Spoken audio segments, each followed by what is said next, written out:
Assalamualaikum warahmatullahi wabarakatuh.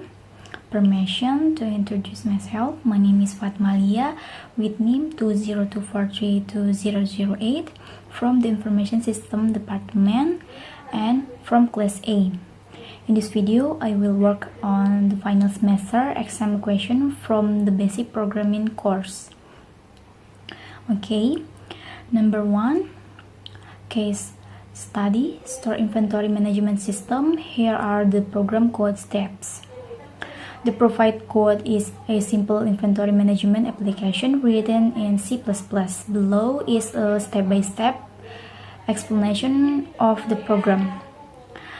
Program structure, header, and conclusions. This section includes necessary libraries, IOStream for input and output operations, FStream for file handling, reading and writing, UManip for formatting output, string for using string data types. Next, namespace and constants.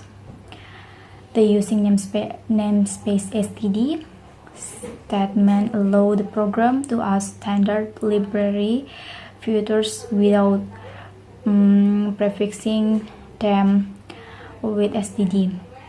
Max items is a constant that defines the maximum number of items that can be stored in the inventory. Next, structure definition.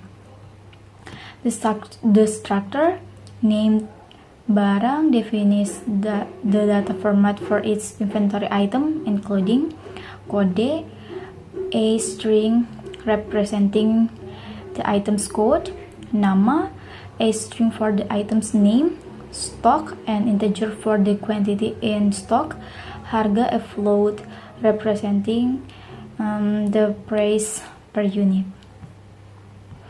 Next, global variables. Inventories is an array of type barang that hold the inventory items. Jumlah barang keeps track of how many items are currently in the inventory. Next, main function, reading data from file. This function opens the file inventories.txt, reads inventory data, and populates the inventories array. Each time an item is read, in increment jumlah barang. Next, saving data to file. This function reads all items from the inventories array back to the file inventories.txt, ensuring that current inventory data is saved. Next, adding new items. This function allows user to add new items to the inventory after checking if there is no space and if the item code already exists. Next, displaying inventory list. This function displays all items in a formatted table showing their code, name, stock quantity, and price. Next, searching items by code. This function searches for an item by its code and displays its detail if found. Otherwise, it informs that the item does not exist. Next, main menu function.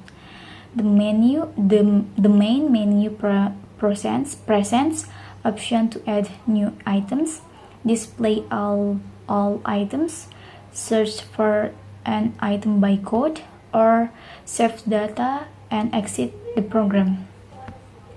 The last, main function.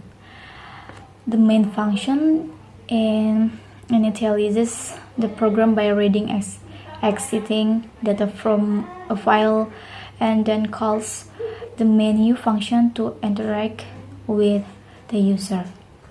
Okay, next, Number 2, change the program in question number 1 into flowchart form. To convert the provide C++ program into a flowchart structure, we will outline the main components and their interaction. The flowchart will represent the logic of the program, which manages an inventory system with functionalities such as adding items, displaying items, searching for items, and saving data to a file. Flowchart structure: start, begin the program, read data from file, process, call baca data dari file. If the file opens successfully, read inventory data into the inventories array until all items are loaded. Next, main menu loop. The questions display main menu options. 1. Add new item. 2. Display item list. 3. Search item by code. 4. Save and exit. Option 1. Add new item. Process call tambah barang. Check inventory is full. Is full, display inventory sudah penuh. Else, input item details, code name, stock, price. Check for duplicate code. Is duplicate, display kode barang sudah ada. Add new item to inventory. Option 2. Display item list. Process call tampilkan daftar barang. Print header for item list. Loop track inventories and print each item's details. Option 3. Search item by code. Process call cari barang. Input search code. Loop track inventories. If found, display item details. If not found, display barang dengan kode tersebut tidak ditemukan.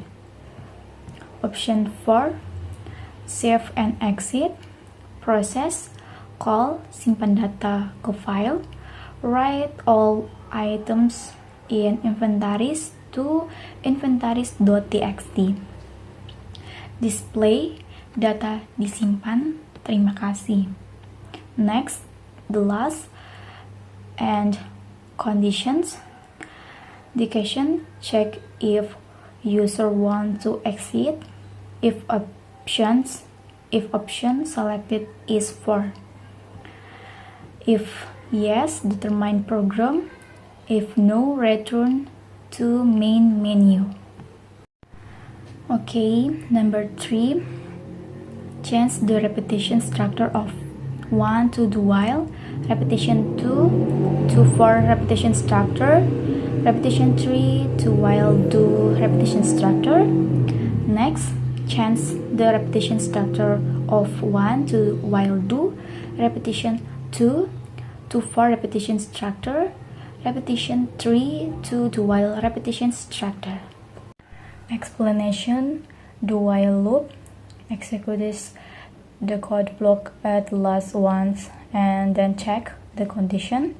If the condition is true, it continues to execute the loop. While do loop, check the condition first, and if the condition is true, it executes the code block.